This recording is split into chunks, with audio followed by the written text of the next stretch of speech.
राजा चंद्रसेन एक न्यायप्रिय और विवेकशील शासक थे। फिर भी सत्य की प्रकृति को लेकर उनके मन में सदा एक द्वंद्व बना रहता था। वे अक्सर स्वयं से प्रश्न करते, क्या सत्य वही है जो मनुष्य देखता है, या वह जो वास्तव में घटित होता है? और अंततः वास्तविक सत्य क्या है? एक दिन उन्होंने अपने गुरु से पूछा, गुरुदेव, क्या सत्य बदलता है? क्या वह समय, व्यक्ति और परिस्थिति के अनुसार रूप बदल सकता है? गुरु मुस्कुराए और बोले, इसका उत्तर शब्दों से नहीं, अनुभव से मिलेगा। मैं तुम्हें एक परीक्षा दूंगा। गुरु ने कहा, दक्षिण दिशा की ओर प्रस्थान करो, वहां तुम्हें अपने प्रश्न का उत्तर मिलेगा। राजा यात्रा पर निकल पड़े और एक दिन राज्य के दक्षिणी छोर पर स्थित दो गांवों, अमृतपुर और कालकूट में पहुंचे।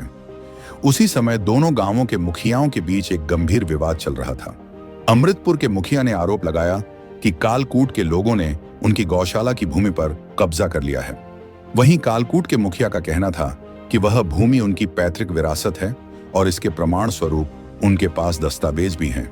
राजा ने दोनों पक्षों को दरबार में बुलाया और सुनवाई प्रारंभ की।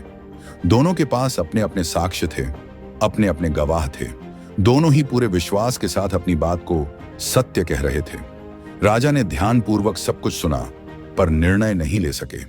उस रात राजा का मन अशांत रहा। उन्हें अपने गुरु की याद आई और वे उसी रात उनसे मिलने लौट गए। राजा ने सारी घटना गुरु को सुनाई। गुरु ने कहा, प्रातः जंगल में आओ, वहीं तुम्हें तुम्हारा उत्तर मिलेगा। अगली सुबह गुरु राजा को जंगल में ले गए। वहां उन्होंने एक विशाल वृक्ष की ओर संकेत किया और कहा, इस वृक्ष को एक ओर से देखो, तुम्हें क्या दिखाई देता है? राजा बोले, हरे पत्ते, जीवन से भरा हुआ वृक्ष।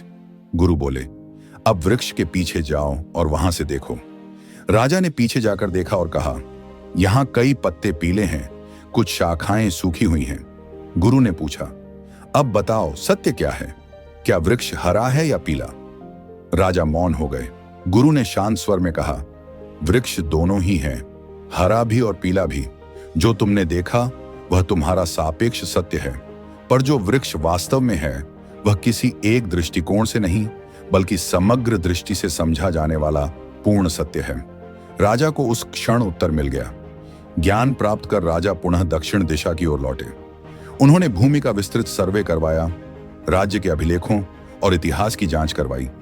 तब यह तथ्य सामने आया कि वह भूमि 2 पीढ़ी पहले दोनों गांवों को साझा उपयोग के लिए दी गई थी। समय के साथ दोनों पक्षों ने अपने अपने दृष्टिकोण से उसे अलग अलग सत्य मान लिया था। राजा ने अंतिम निर्णय सुनाया, यह भूमि न अमृतपुर की है न कालकूट की, यह उस पीढ़ी की है जिसने इसे बिना विवाद के साझा किया। अब यही वास्तविक सत्य है और यही न्याय है। इस कथा से हमें यह बोध होता है कि सत्य का स्वरूप समय, दृष्टिकोण और परिस्थिति के अनुसार बदल सकता है, परंतु पूर्ण सत्य वही होता है जो समग्रता में समझा जाए, जो सबकी दृष्टि, भावना और यथार्थ को एकाकार करे। वास्तविक सत्य कभी पक्षपात नहीं करता, वह केवल व्यापक दृष्टि मांगता है।